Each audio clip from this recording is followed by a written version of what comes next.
Hey there everybody, Robert Taylor with Wonderscape Creations, continuing on with another video for the Narrative Pro series. I'm going to be plugging this in right after the gameplay attributes. I was playing with a system that I'm making that I'm calling, the society manager or society system, to make it to where instead of only controlling and keeping track of the relationships between the player and the NPCs, but all keeping track of the NPCs' relationship with other NPCs to create secondary and tertiary effects to being kind or mean to other NPCs. Um, and I didn't want to house all that information on the player definition like I did with the relationship system. So I have been trying to figure out the save system to make it to where we can save variables on the component, um, and I figured it out. Granted, it took me having to be laying in bed with a massive migraine for my brain to work it out as I was suffering in pain, but I figured it out. Um, my I was able to postulate what needed to happen to make the save system work. And that's exactly what I'm going to show you guys today. Because before Narrative Pro, I didn't really touch with save systems. Never really messed with save systems because it was beyond me. But I had tidbits of information that I've collected over the years, and my brain just worked through it all while I was laying in bed. So this is part two of the save system, uh, and we will now be able to, and I'm going to show off how to do it. So by the end of it, I'm going to hit play here. Let it do its thing. Now I have it set, I'm hitting 0, and it's showing 0. That's just because I'm using the 0 keybind. If I hit 1, it starts adding to it. Now we're at 5, and it's confirming that it's at 5 when I hit 0. So now if I go ahead and save, and then resume, and we'll leave, and now we'll hit play again. If I hit that number one more time, it's still at 5. Figured it out for both a variable on an actor and a variable that's on an actor component. I'm going to go over both of those right now. So, first one being on an actor. So I feel a little sheepish about this because I made the assumption that the save system worked similarly to how everything else works. Meaning, if you've done it on on the parent, it does it on the children. That is not the case. Not at least not with the save system. At least not with this save system. So I had to do what narrative has already done for theirs. So here on the player state, this is where I did the testing. You can do it on any actor you want. This is me showing you how it works. I created an integer called test_int. Once it was created, I made sure I came down here to the advanced here. Let me make this larger. Not editor preferences. There we go.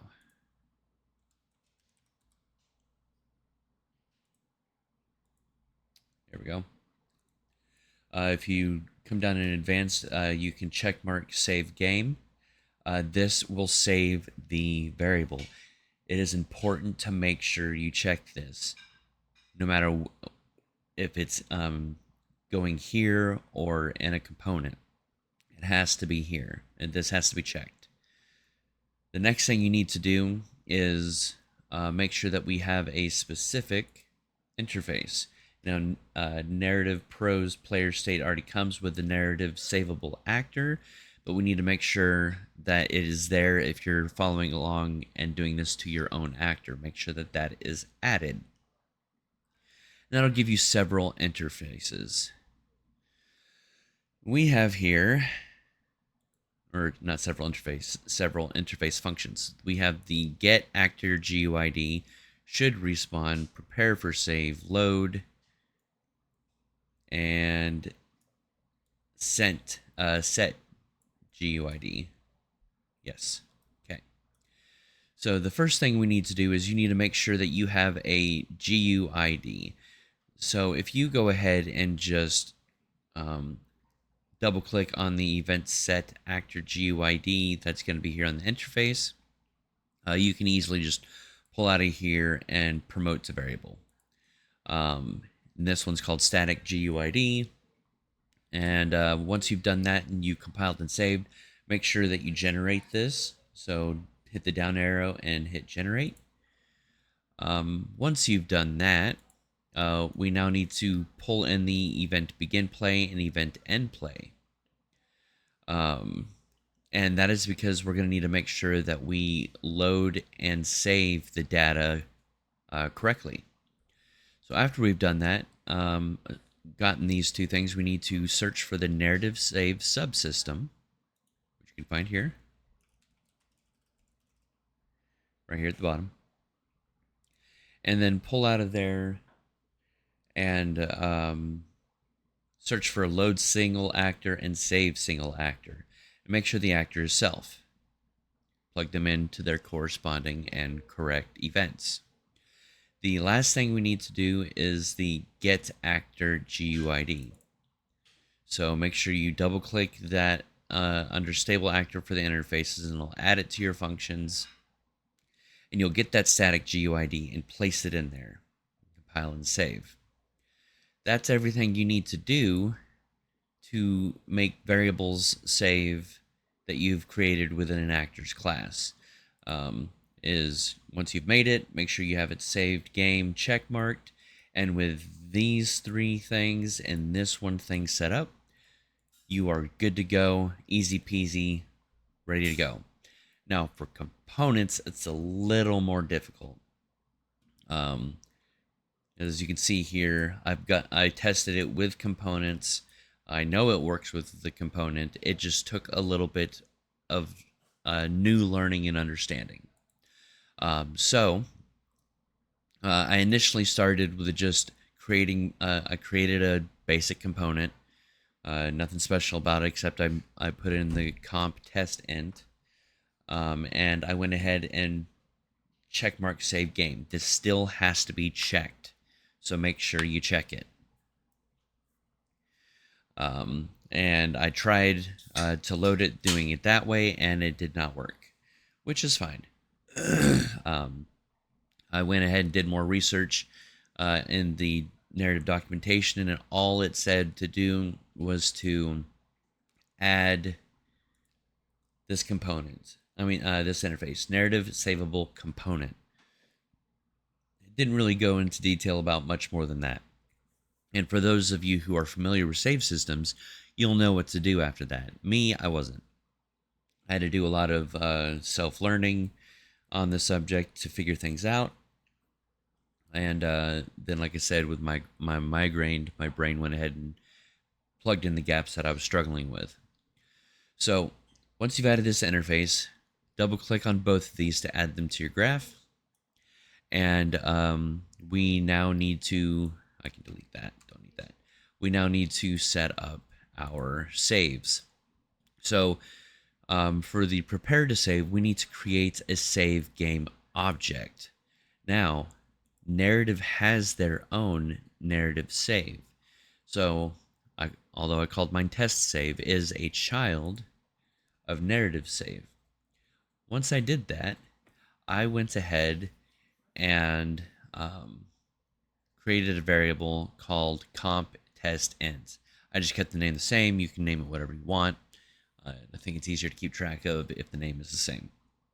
And just to be safe, I checkmarked save game. Didn't want to deal with that, as I'm unsure otherwise if it will actually save. You can go ahead and leave it unchecked to test for yourself. I was just so ecstatic that I got it working that I'm making the video. Once you've done that, you've created the narrative save, which, by the way, is just right-click, blueprint, search for narrative save. There it is. Once you've done that, and you've added your integers that you want saved that are on the component, jump back over here to your component and add that right here, pull out of the object, and search for your comp test int. You want to set it with your component's comp test int. Now, when it comes to loading, it's a little more complicated, and thankfully Narrative Pro makes it easy. Again, you get the narrative save subsystem, and you pull out current save name, current save slot, and plug those in. And then you pull out of here and cast to test save, which is the name that I gave my save game object. So cast to whatever your save game object name is. I was able to pull out the variable and set it to my comp. Now, why do we have to do it this way? That's because Epic Games and Unreal Engine by default doesn't save components, nor does it save the component data. You have to go through and do something like this to make it to where it saves the data. At which point, once you've done all that, all you have to do is event load, event prepare for save. It does all the work for you, and it works. And I'll go ahead and show you that real quick, just to show that it works. Plug that in right here. I will plug this in right here, just like that. Now it's going to say 0 because right now it's at 0. Hit play. It's 0. It's showing 0. I'm going to spam up to 10 here, so it's still showing at 0. I'm going to go ahead and save my game. I'll save over the last one, and then we'll hit escape there, play. Now if I hit 0, it'll show 10. There we go. That is how you save things on various actors or on the component themselves. Thank you guys so much for watching. I hope that those of you who were struggling with the save system have a better understanding of how things work. And I will see you guys in the next episode.